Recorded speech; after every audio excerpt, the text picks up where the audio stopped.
आपल्याला काय दिसतं, काही नक्षलवादी, सशस्त्र नक्षलवादी हातात बंदूक घेऊन, शस्त्र घेऊन जंगल भागामध्ये आहेत आणि ते आपल्या जवानांसोबत लढतात, सुरक्षा एजन्सीसोबत लढतात, तेवढं दिसतं. पण ते तेवढ्यापुरतं मर्यादित नाही.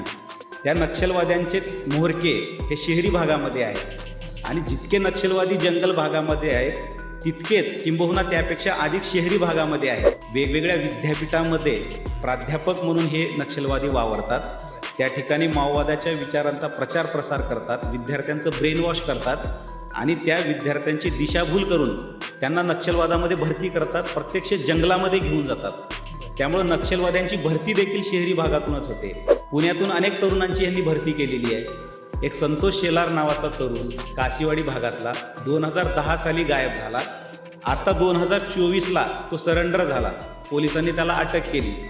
त्या संतोष शेलारची भरती कुणी केली? कोणतेही बुरखे जरी पांघरून अपप्रचार करत असले तरी ते संविधान विरोधी आहेत, लोकशाही विरोधी आहेत, आंबेडकरांच्या विचारांच्या पूर्णपणे विरोधी आहेत. त्यांचं रूप आपण ओळखलं पाहिजे. नक्षलवादी लोक गुप्त पद्धतीनं काम करण्यामध्ये पटाईत आहेत. आता जे जंगल भागामध्ये प्रत्यक्ष शस्त्र घेऊन कारवाया करतात त्यांच्या विरोधात लढणं सोपं आहे. त्यांचं एन्काउंटर करता येतं, काहीतरी ऑपरेशन राबवून त्यांना नष्ट करता येतं. पण हातात शस्त्र न घेता शहरी भागामध्ये जे कारवाया करतात त्यांच्यावर कारवाई करणं तितकं सोपं नसतं. त्यामुळं ह्या माओवाद्यांच्या शहरी भागातल्या ज्या ॲक्टिव्हिटीज आहेत त्यांना जर कंट्रोल करायचं असेल तर एका प्रभावी कायद्याची गरज आहे आणि महाराष्ट्र जनसुरक्षा कायदा हा त्यापैकीच एक आहे. नमस्कार, महाएम टीव्हीच्या यूट्यूब चॅनलमध्ये तुमच्या सगळ्यांचं स्वागत. मी चारुदत्त टिळेकर आणि कॅमेरावर आहेत साक्षात सावंत आणि साहिल आंबोरे. चीनमधील साम्यवादी नेते माओ झेडॉंग यांनी समाजातील वर्गसंघर्ष संपवण्यासाठी पीपल्स वॉर म्हणजेच जनयुद्धाची संकल्पना सांगितली. भारतात त्याचाच विचार घेऊन पश्चिम बंगाल, छत्तीसगड, झारखंड आणि महाराष्ट्रातल्या काही भागात या चळवळी काम करतात, ज्याला नक्षलवाद असं म्हटलं जातं. हिंसा हा या नक्षलवादाचा मुख्य पाया आहे. केंद्र सरकार आणि राज्य सरकार या चळवळी संपुष्टात आणल्याचं बोलतात. पण आज या चळवळी जंगली भागातून शहरी भागामध्ये वेगळ्या स्वरूपात काम करत आहेत. आज आपल्यासोबत भरतजी आमदापुरे आहेत. आपण त्यांच्याकडून नक्की हा शहरी नक्षलवाद काय आहे आणि नुकताच महाराष्ट्र सरकारने आणलेला जनसुरक्षा कायदा काय आहे त्याबद्दल जाणून घेऊयात. भरतजींचा थोडक्यात परिचय द्यायचा झाला तर भरतजी इंजिनियर आहेत. IIT दिल्ली येथून त्यांनी MTech ही पदवी प्राप्त केली आहे. काही काळ बहुराष्ट्रीय कंपनीमध्ये काम केल्यानंतर 2014 पासून ते पूर्ण वेळ सामाजिक क्षेत्रात कार्यरत आहेत. नमस्कार भरतजी. नमस्कार. महाराष्ट्र जनसुरक्षा विधेयक राज्य सरकारने नुकतंच पारित केले. तर हे जनसुरक्षा विधेयक समजून घेण्याआधी आपल्याला शहरी नक्षलवाद म्हणजे नक्की काय हे आधी समजून घेतलं पाहिजे. तर शहरी नक्षलवादाची नक्की संकल्पना काय आहे? नमस्कार. आपला भारत देश स्वतंत्र होऊन जवळपास आता 78 वर्ष झाली आणि नुकतंच आपण संविधानाचा अमृत महोत्सव साजरा केला. एक प्रगल्भ लोकशाही म्हणून आपला देश यशस्वीरित्या वाटचाल करतो आहे. या 75 वर्षाच्या काळामध्ये आपल्या देशाच्या सार्वभौमत्वाला आव्हान देणाऱ्या किंवा देशाची एकता आणि अखंडता धोक्यात आणणाऱ्या बऱ्याच चळवळी होत्या. पण त्या चळवळी बऱ्यापैकी आता संपुष्टात आलेल्या आहेत आणि त्या संविधानाच्या चौकटीमध्ये आपण त्या सगळ्यांचा बिमोड करून राष्ट्रीय एकात्मता एका दृष्टीनं दृढ केलेली आहे. पण जी एक प्रमुख समस्या आहे आपल्या देशाच्या अंतर्गत सुरक्षेसमोरील एक जे प्रमुख आव्हान आहे ते म्हणजे नक्षलवादाचं म्हणजेच माओवादाचं. ते आजपर्यंत पूर्णपणे संपुष्टात येऊ शकलेलं नाही. अजूनही त्याचा काही भाग शिल्लक आहे. तर आता हा जो नक्षलवाद आहे त्याचं उद्दिष्ट काय आहे तर आपल्या देशाची संविधानिक लोकशाही सशस्त्र मार्गाने, त्याला ते क्रांती म्हणतात, अशी सशस्त्र क्रांती करून देशाची लोकशाही व्यवस्था उलथवून टाकणे आणि त्या ठिकाणी साम्यवादी हुकुमशाही व्यवस्था आणणे हे त्यांचं प्रमुख उद्दिष्ट आहे. त्यांना भारतीय संविधान मान्य नाही, भारतीय लोकशाही मान्य नाही. ते निवडणुका वगैरे लढवणं त्याला ते मान्यता देत नाहीत. त्यांचं म्हणणं आहे ही लोकशाही गोरगरीब वंचितांच्या हिताची नाही, ही लोकशाही त्या ठिकाणी घालवून त्या ठिकाणी साम्यवादी हुकुमशाही आणलं पाहिजे असा त्यांचा विचार आहे. तर आजही ते कार्यरत आहेत. आता मोठ्या प्रमाणामध्ये त्यांना सेटबॅक बसलेला आहे पण पूर्णपणे संपुष्टात येऊ शकलेले नाहीत. आता हा जो नक्षलवाद आहे तो केवळ जंगल भागापुरता मर्यादित नाही. आपल्याला काय दिसतं, काही नक्षलवादी सशस्त्र नक्षलवादी हातात बंदूक घेऊन शस्त्र घेऊन जंगल भागामध्ये आहेत आणि ते आपल्या जवानांसोबत लढतात, सुरक्षा एजन्सीसोबत लढतात. तेवढं दिसतं, पण ते तेवढ्यापुरतं मर्यादित नाही. त्या नक्षलवाद्यांचे म्होरके हे शहरी भागामध्ये आहेत आणि जितके नक्षलवादी जंगल भागामध्ये आहेत तितकेच किंबहुना त्यापेक्षा अधिक शहरी भागामध्ये आहेत, जे वेगवेगळे बुरखे पांघरून काम करत असतात. त्यामुळं ह्या माओवाद्यांच्या शहरी भागातल्या ज्या ॲक्टिव्हिटीज आहेत त्यांना जर कंट्रोल करायचं असेल तर एका प्रभावी कायद्याची गरज आहे आणि महाराष्ट्र जनसुरक्षा कायदा हा त्यापैकीच एक आहे. आता अशाच प्रकारचा जनसुरक्षा कायदा ओडिसामध्ये आहे, छत्तीसगडमध्ये आहे, आंध्र प्रदेशात आहे आणि तेलंगणात देखील आहे. आणि त्या ठिकाणी ह्या नक्षलवादी कारवायावर आळा आणण्यासाठी ते कायदे प्रभावी ठरलेले आहेत. त्याच धर्तीवर महाराष्ट्रामध्ये आता हा नवीन कायदा आणलेला आहे आणि त्यांच्या ज्या कारवाया शहरी भागामध्ये महाराष्ट्रात चालतात त्याला आळा घालण्यासाठी म्हणून हा कायदा महाराष्ट्र शासनानं आणलेला आहे. तुम्ही शहरी भागातील त्यांच्या ज्या कारवाया चालतात असं म्हटले, हो. तर त्या नक्की कशा पद्धतीने कारवाया चालतात? काही उदाहरणं तुम्हाला सांगता येतील का त्याच्या संदर्भात? ओके. आता जंगल भागामध्ये जे सशस्त्र माओवादी आहेत, नक्षलवादी, त्यांची संख्या काही हजारामध्ये आहे, पण त्यांना जो लागणारा सगळ्या प्रकारचा सपोर्ट आहे तो शहरी भागामधून उपलब्ध होत असतो.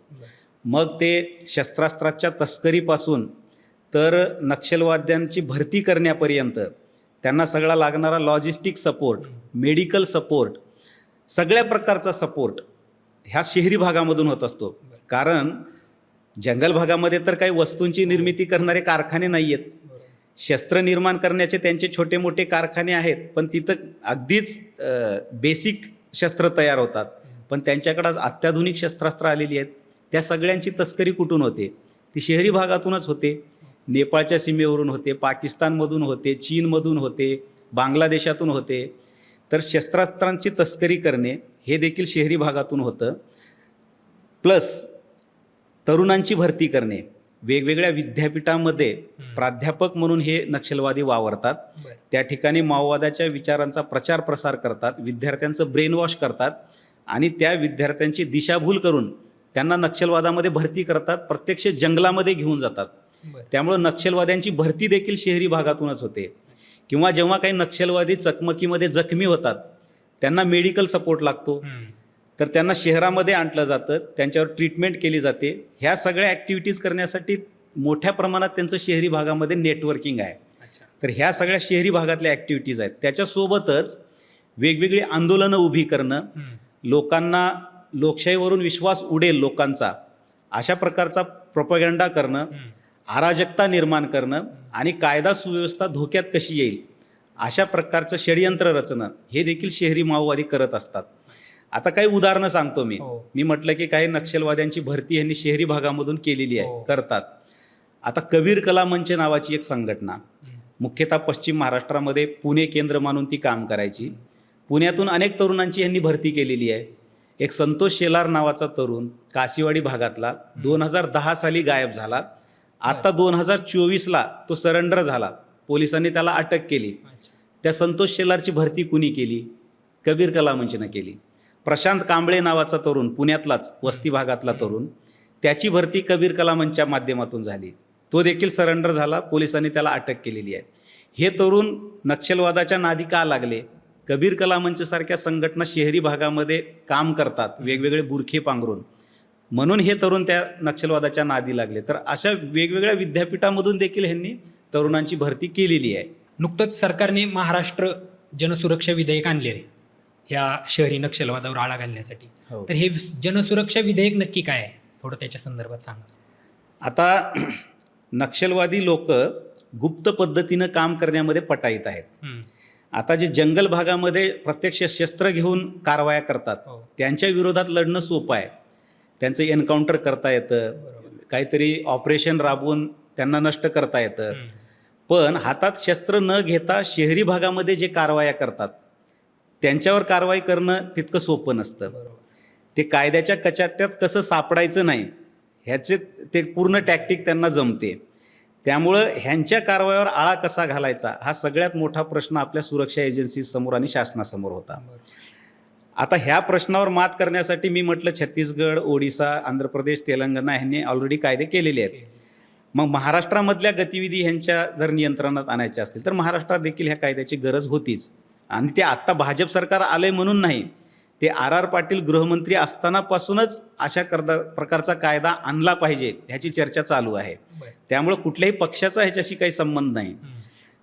आणि आता शहरी भागामध्ये हे काम कसं करतात, मी म्हटलं तरुणांची भरती करणं, वेगवेगळे आंदोलनं उभी करणं आणि त्या आंदोलनांना हिंसक वळण देणं, अराजकता निर्माण करणं, कायदा सुव्यवस्था धोक्यात आणणं, शस्त्रास्त्रांची तस्करी करणं, लॉजिस्टिक सपोर्ट देणं.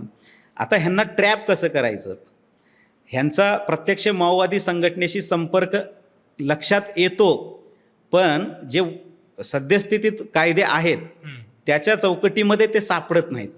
अच्छा.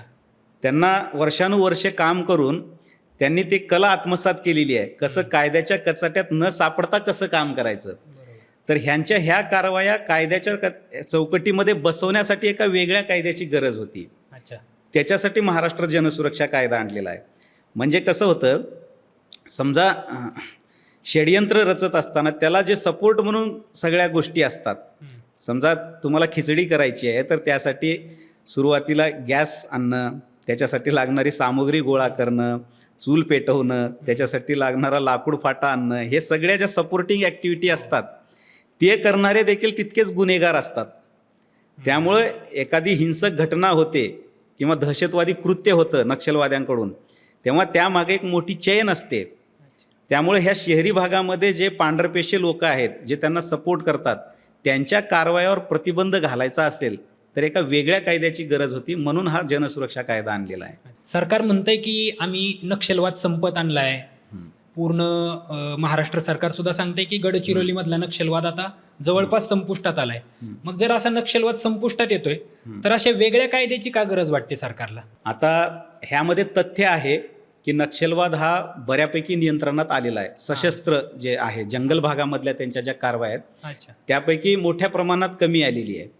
आपण जर 2014च्या पूर्वी बघितलं तर 150पेक्षा अधिक जिल्हे नक्षलवादानं ग्रस्त होते. ते आता 50पेक्षाही खाली आलेली आहे संख्या. त्यामुळं नक्षलवादावर नियंत्रण मिळवण्यामध्ये सरकारला यश आलेलं आहे. पण अलीकडच्या काळामध्ये त्यांच्या शहरी भागातल्या कारवाया वाढलेल्या आहेत. आणि असं नाही की जंगल भागातला नक्षलवाद पूर्णपणे संपुष्टात आणला तर तो ही नक्षलवाद नावाची कीड पूर्ण समूळ नष्ट होईल असं नाही आहे. आपल्याला दोन्ही भागातल्या त्यांच्या कारवाया संपुष्टात आणाव्या लागतील. त्यामुळं शहरी भागामधल्या त्यांच्या कारवायावर आळा घालणं देखील तितकंच महत्त्वाचं आहे. नाहीतर जंगल भागातल्या कारवाया समजा कमी झाल्या, संपुष्टात आल्या आणि शहरी भागातलं त्यांचं नेटवर्क आपण मोडू शकलो नाही तर कालांतरानं ही रिवाईव्ह होऊ शकतात. त्यामुळे त्यांना समूळ नष्ट करायचं असेल तर शहरी भागातलं नेटवर्क तोडणं हे देखील तितकंच महत्त्वाचं आहे. त्यामुळे अशा कायद्याची गरज आहेच. आणि अलीकडच्या काळामध्ये अनेक प्रकारे आंदोलनं उभी करणं आणि त्या माध्यमातून अराजकता निर्माण करणं हे त्यांची नवीन कार्यपद्धती आहे. म्हणजे त्याच्यामध्ये वाढ झालेली आहे. तर त्याला प्रभावीपणे जर नियंत्रित करायचं असेल तर कायदा हा गरजेचा आहेच. विरोधक असा आरोप करतायत की लोकसभेला काही डाव्या संघटनांनी सत्ताधारी पक्षाच्या विरोधात जे काम केलं आणि त्याच्यामुळं सत्ताधारी पक्षाच्या जागा खूप खालावल्या, तर त्याच्यामुळं त्यांचा आवाज दाबण्यासाठी हा कायदा आणला जातोय असा आरोप करतायत विरोधक. आता हा कायदा डाव्या संघटनांच्या विरोधी आहे असं नाहीये. त्या कायद्यामध्ये म्हटलेलं आहे कडव्या डाव्या संघटना, म्हणजे माओवादाशी संबंधित म्हणजे नक्षलवादाशी संबंधित ज्या संघटना आहेत त्यांच्यावर कारवाई करण्यासाठी हा कायदा आहे. आता डाव्या म्हटल्यानंतर त्याच्यामध्ये अनेक प्रकारचे शेड्स आहेत. काही डावे हे लोकशाही प्रक्रिया मान्य करून लोकशाहीमध्ये सहभागी होतात, त्यांच्या विरोधात हा कायदा नाही आहे. लेफ्ट विंग एक्स्ट्रीमिझम म्हणून आपल्या देशातला माओवाद नक्षलवाद ओळखला जातो. त्याला कायद्याच्या परिभाषेमध्ये LWE लेफ्ट विंग एक्स्ट्रीमिझम म्हणतात. नक्षलवादी असं म्हणत नाहीत कायद्यामध्ये, लेफ्ट विंग एक्स्ट्रीमिस्ट असं म्हणतात. म्हणजे कडव्या डाव्या संघटना म्हणजे नक्षलवादीच, त्यांच्याशी संबंधित असणाऱ्या संघटनावर कारवाई करण्यासाठी हा कायदा आहे. आणि सरकार या कायद्याच्या माध्यमातून ज्या संघटनावर बंदी आणेल शहरी भागातल्या, तर सरकारला त्यासाठीचे पुरावे सादर करावे लागणार आहेत की आम्ही ह्या संघटनेवर बंदी का आणतोय, त्या संघटना प्रत्यक्ष नक्षलवादाशी कशा जोडल्या गेलेल्या आहेत ह्याचा सविस्तर अहवाल सरकारला सादर करावा लागणार आहे. असा सविस्तर पुराव्यावर आधारित अहवाल दिल्यानंतरच त्या संघटनेवर बंदी आणू शकतं सरकार. असं नाही की कुठल्याही डाव्या संघटनेला पकडायचं आणि त्याच्यावर बंदी आणायची, असं नाही आहे. पुरावे सादर करून त्यांचा नक्षलवादाशी संबंध दाखवून देऊन मग बंदी आणायची आहे. त्यामुळं हा कायदा सरसकट सगळ्या डाव्यावर कारवाई करण्यासाठी नाही आहे. लेफ्ट विंग एक्स्ट्रीमिस्ट म्हणजे नक्षलवादाशी संबंधित संघटनावर कारवाई करण्यासाठीच हा कायदा आहे. कडव्या डाव्या संघटनांचा तुम्ही आता उल्लेख हो. केला, तर कडव्या डाव्या संघटनांच्या ज्या बेकायदेशीर कारवाया केल्या जातात हो. त्याच्यावर आळा घालण्यासाठी हा कायदा आणला जाईल. बरोबर. पण असा आरोप केला जातोय की या कायद्यामध्ये बेकायदेशीर कृत्याची जी व्याख्या आहे, म्हणजे कोणती कृत्य ही बेकायदेशीर समजायची, त्याची व्याख्या अगदी मोघम केलेली, त्याची व्याख्या स्पष्ट केलेली नाही. तर त्याच्या संदर्भात थोडं सांगा. आता बेकायदेशीर कृत्यामध्ये त्याच्यामध्ये अनेक गोष्टी स्पष्ट केलेल्या आहेत कायद्यामध्ये, की ज्या संघटना नक्षलवादाला चालना देतात किंवा त्यांच्याशी संबंधित काही गतिविधीमध्ये भाग घेतात, असं कृत्य म्हणजे बेकायदेशीर कृत्य आहे. आता कसं असतं, कुठलंही दहशतवादी कृत्य करत असताना मी जसं आधी सांगितलं आहे की ते एक व्यापक षडयंत्र असतं. केवळ जो शेवटी जो बॉम्बस्फोट करतो किंवा हिंसक कृत्य करतो तोच दोषी असतो असं नाही आहे. त्याला सगळ्या सामुग्री उपलब्ध करून देणारे, त्याला वेगवेगळ्या प्रकारे सपोर्ट करणारे लोक देखील तितकेच दोषी असतात. त्यामुळं ज्या त्यांच्या कारवाया ज्या प्रत्यक्ष हिंसेमध्ये भाग घेणाऱ्या नाही आहेत पण हिंसेला सपोर्ट करणाऱ्या आहेत, त्या कारवाया तुम्हाला लीगल फ्रेमवर्कमध्ये आणावं लागेल. आता प्रत्येक कृती म्हणजे प्रत्येक बेकायदेशीर कृत्य, आता कायद्यामध्ये कसं असतं, थोडं मोघमपणा कुठल्याही तरतुदीमध्ये असतोच. आपण IPCची म्हणजे आता भारतीय न्याय संहितेची जरी काही कलमं घेतली, आपण 153 घ्या, 295 घ्या, म्हणजे हेट स्पीच असेल, ह्याच्यामध्ये थोडी मोघमता असतेच. कुठलाही कायदा परफेक्ट कृत्य डिफाईन करू शकत नाही. हां, आता त्याचा निकाल कुठे होईल? कोर्टामध्ये होईल ना, की ते परिस्थितीजन्य काही पुरावे असतात. त्यामुळं परिस्थितीजन्य ज्या गोष्टी असतात त्या सगळ्या कायद्यात येऊ शकत नाहीत. त्यामुळं थोडी ॲम्बिग्युटी ही प्रत्येक कायद्यामध्ये असतेच. त्यामुळं ह्याच्यामध्ये फार ॲम्बिग्युटी आहे आणि कोणालाही उचलून जेलमध्ये टाकलं जाईल असं नाही आहे. IPCची कलमं अनेक ॲम्बिग्युटी आहे त्याच्यामध्ये. ते कुठं त्याच्यावर निकाल होतो? मग कोर्टात होतो ना. परिस्थितीजन्य अन्य पुरावे बघितले जातात. तसंच ह्या कायद्याचं देखील आहे. असाही एक आरोप होतोय की हा कडव्या डाव्या संघटनांवर आळा घालण्यासाठी हा कायदा आणलाय. मग काही कडव्या उजव्या सुद्धा संघटना आहेत, त्यांच्यासाठी सरकार काय करणार? आता कसं आहे, हे ते जे संघर्ष दाखवायचा प्रयत्न करतात, डावा विरुद्ध उजवा, खरं तर आपल्या देशामध्ये उजव्या संघटना असा काही प्रकार नाही आहे. डावं आणि उजवं ही परिभाषा युरोपच्या कॉन्टेक्स्टमध्ये लागू पडते. तरी आपण असं गृहीत धरू की ते उजवे म्हणजे त्यांना हिंदुत्ववादी संघटना म्हणायचं आहे किंवा राष्ट्रवादी संघटना म्हणायचं आहे. पहिली गोष्ट आपण हे लक्षात घेतलं पाहिजे की आपल्या देशातल्या लोकशाहीला आणि संविधानाला संघटित धोका कोणापासून आहे? तर ह्या नक्षलवादापासून, माओवादापासून आहे. त्यांनी त्यांचं सशस्त्र सैन्य उभे केलेलं आहे. काही हजारोंच्या संख्येमध्ये आज सशस्त्र नक्षलवादी हातात बंदूक घेऊन उभे आहेत देशाची लोकशाही संपुष्टात आणण्यासाठी. तसं ते ज्यांना उजवे म्हणतात, हिंदुत्ववादी, ह्यांचं सशस्त्र सैन्य आहे का? हातात AK-47 घेऊन ह्यांनी सैन्य उभं केलं आहे का? नाही आहे. लोकशाहीच्या चौकटीत ते सामाजिक किंवा राजकीय चळवळ चालवतात, हिंदुत्ववादी चळवळी. त्यामुळं त्यांच्यापासून लोकशाही आणि संविधानाला संघटित धोका नाही आहे, जे हे सशस्त्र माओवाद्यांपासून आहे. त्यांनी तर त्यांचं ध्येयच ठेवलेलं आहे की या देशातली लोकशाही आणि संविधान सशस्त्र मार्गानं उलथवून टाकणे. त्यामुळं हिंदुत्ववादी किंवा कुठल्या कार्यकर्त्यांना काही बेकायदेशीर कृत्य केलं तर ते क्राईममध्ये गणलं जातं. म्हणजे त्याच्यासाठी वेगवेगळे कायदे आहेत. IPC आहेच की, बरोबर, तसे वेगवेगळे कायदे आहेत. पण तो संघटित देशाच्या विरोधात षडयंत्र, ते पण सशस्त्र, असं स्वरूप माओवाद सोडून आपल्या देशात दुसरं कोणतं नाही आहे. आम्ही पण संविधानवादी आहोत, आम्ही पण आंबेडकरवादी आहोत असं म्हणत हा कायदा संविधान विरोधी आहे असं बोललं जातंय. तर ते खरं आहे? हे तर खूपच हास्यास्पद आहे. आता हे जे नक्षलवादी आहेत ते वेगवेगळे बुरखे पांघरून काम करतात. ते कधी स्वतःला माओवादी आहोत आम्ही म्हणत नाहीत. जर पब्लिकमध्ये कोणी म्हटलं की मी माओवादी आहे तर त्याला लोक स्वीकारणारच नाहीत ना. त्यामुळे ते काय म्हणतात, मी लोकशाहीमध्ये सहभागी होणारा मार्क्सवादी आहे. मग ते कधीकधी आंबेडकरी चळवळीमध्ये देखील घुसखोरी करतात, आंबेडकरवादी संघटनांची दिशाभूल करण्याचाही प्रयत्न करतात. मुळात हा माओवाद हाच लोकशाही विरोधी आणि संविधान विरोधी आहे. त्यांचं ते घोषित ध्येयच आहे की हे लोकशाही उलथवून टाकणं. त्यामुळे ते लोकशाहीवादी होऊ शकत नाहीत. त्यामुळे ते त्यांचा कांगावा आहे की आम्ही लोकशाहीवादी आहोत, आंबेडकरवादी आहोत. खरं पाहता माओवाद्यांना मुख्य अडथळा आपल्या भारतीय संविधानाचाच आहे आणि डॉक्टर बाबासाहेब आंबेडकरांचाच त्यांना अडथळा आहे. कारण डॉक्टर बाबासाहेब आंबेडकर हे प्रखर लोकशाहीवादी आहेत, संविधानवादी आहेत. त्यांनी कधीच हिंसेचं समर्थन केलेलं नाही आहे. त्यामुळं बाबासाहेबांचं नाव घेऊन अपप्रचार करणं ही त्यांची स्ट्रॅटेजी आहे.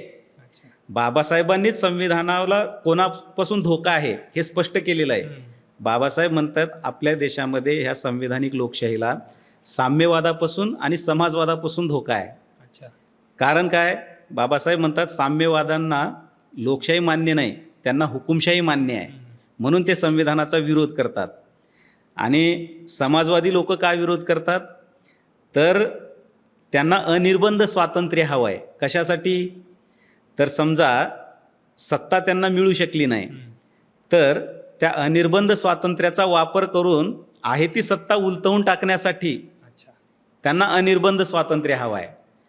त्यामुळं ते कोणतेही बुरखे जरी पांघरून अपप्रचार करत असले तरी ते संविधान विरोधी आहेत, लोकशाही विरोधी आहेत, आंबेडकरांच्या विचारांच्या पूर्णपणे विरोधी आहेत. त्यांचं रूप आपण ओळखलं पाहिजे. जीवावर उदार होऊन हे माओवादी सशस्त्र क्रांतीचं ध्येय आज सुद्धा बाळगून आहेत. खरोखर ही माओवादी चळवळ आणि हे जे लढा देत आहेत आणि जे सशस्त्र क्रांतीचा लढा देऊन आम्हाला व्यवस्था परिवर्तन करायचं असं म्हणतायत, हे खरंच शक्य आहे का? बिलकुल शक्य नाही आहे. ते जे रशियामध्ये झालं, चायनामध्ये झालं, तो काळ वेगळा होता. आत्ताचा 21व्या शतकातला काळ पूर्णपणे वेगळा आहे. रशियानंच साम्यवाद सोडून दिलेला आहे, चायनानं साम्यवाद सोडून दिलेला आहे, अनेक देशांनी साम्यवाद सोडून दिलेला आहे. त्यांनी आता भांडवलशाही धोरण अवलंबलेलं आहे. आता आपल्या देशामध्ये जेव्हा ह्यांनी सुरू केली चळवळ तेव्हा मोठ्या प्रमाणात विषमता होती, हे बरोबर आहे. आर्थिक विषमता होती, जमीनदारी आपल्याकडं होती. पण आपल्या देशामध्ये जमीनदारी निर्मूलनाचे कायदे झाले, समतेच्या दिशेनं मोठ्या प्रमाणात प्रगती झालेली आहे. आणि आता ओपन मार्केट इकॉनॉमीमध्ये तर साम्यवाद हा पूर्णपणे इरेलेव्हंट झालेला आहे. पण आता झालं काय की ह्या नक्षलवादी चळवळीचे जे म्होरके आहेत त्यांचे त्याच्यामध्ये हितसंबंध तयार झालेले आहेत. ते सहजासहजी ते सोडू शकत नाही आहेत. आणि हे सगळे लोक शहरी भागामध्ये बसून चळवळ चालवतात. बळी जातो हा सामान्य आदिवासींचा, गोरगरीब मुलांचा त्याच्यामध्ये बळी जातो. आदिवासी समाजाला आज ह्यांनी वेठीस धरलेला आहे. त्यामुळं ही चळवळ तर बिलकुल यशस्वी होणारच नाही. ह्याच्यामध्ये गोरगरीब तरुणांचा बळी जात राहील. त्यामुळं हे जे म्हणतात की आम्हाला सशस्त्र क्रांती करायची आहे ते आता शक्य नाही आहे. आपलं स्टेट म्हणजे आपली राज्यव्यवस्था, आपली शासन व्यवस्था ही खूप शक्तिशाली आहे. आता अत्याधुनिक शस्त्रास्त्र आलेले आहेत. त्यामुळं त्यांना चिरडून टाकणं फार अवघड नाही आहे. त्यामुळे त्यांची क्रांती काही यशस्वी होणार नाही.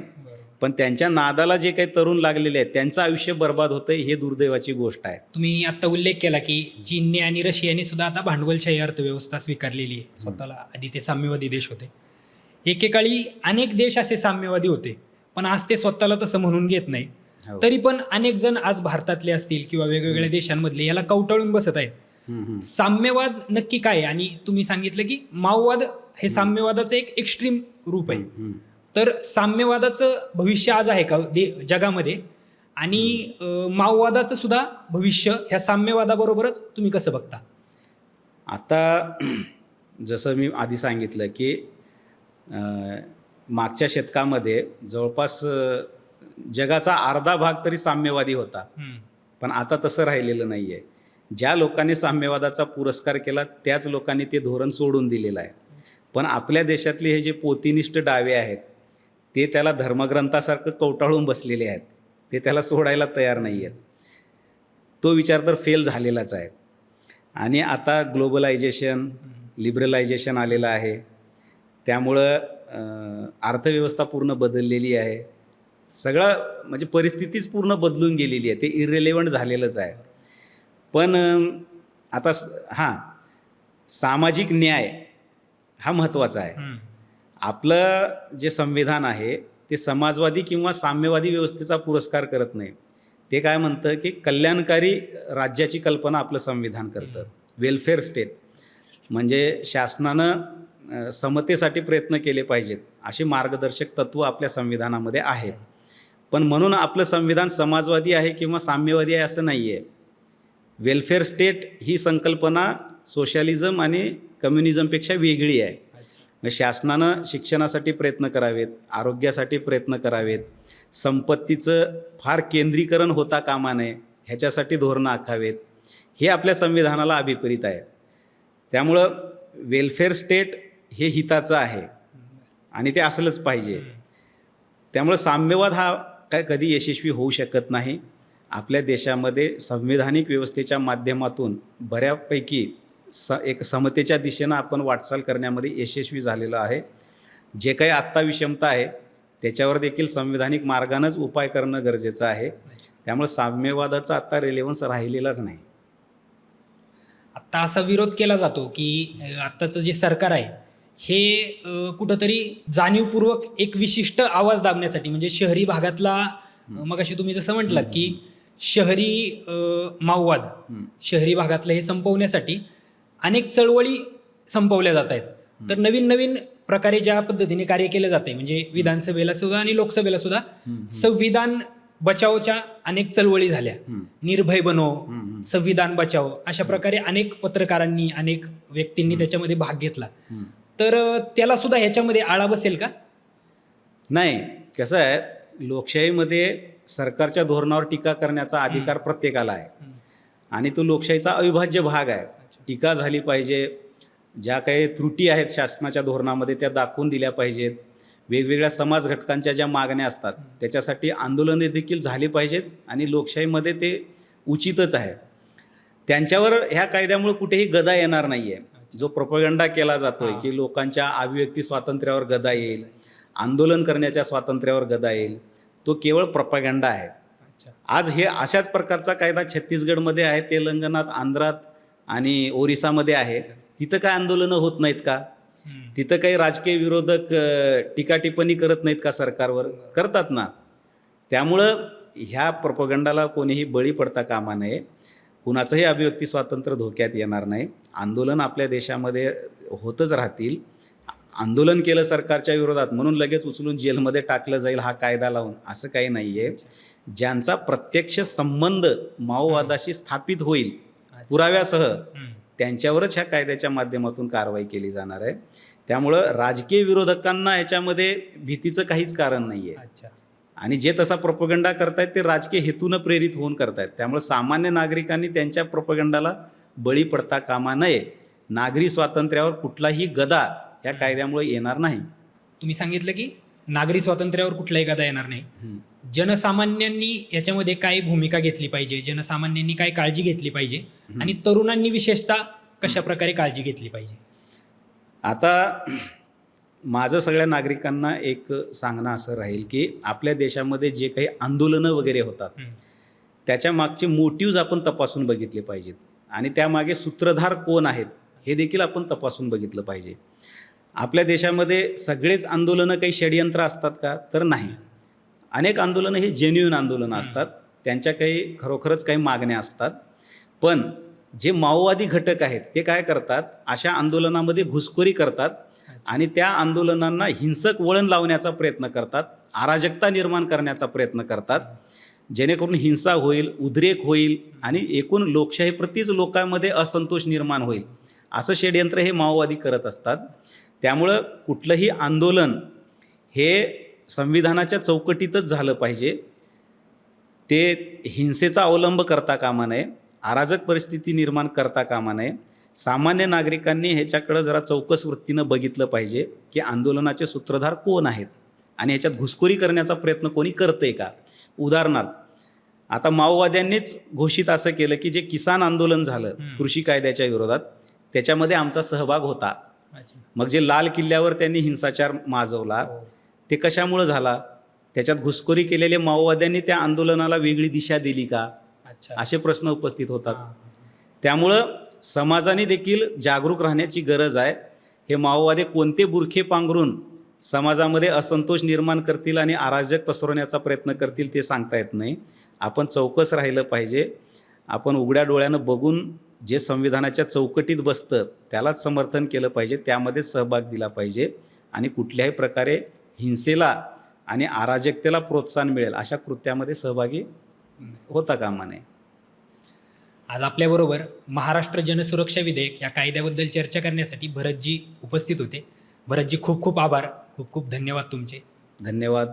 मला या ठिकाणी बोलवल्याबद्दल महाएमटीबीचे देखील खूप खूप धन्यवाद.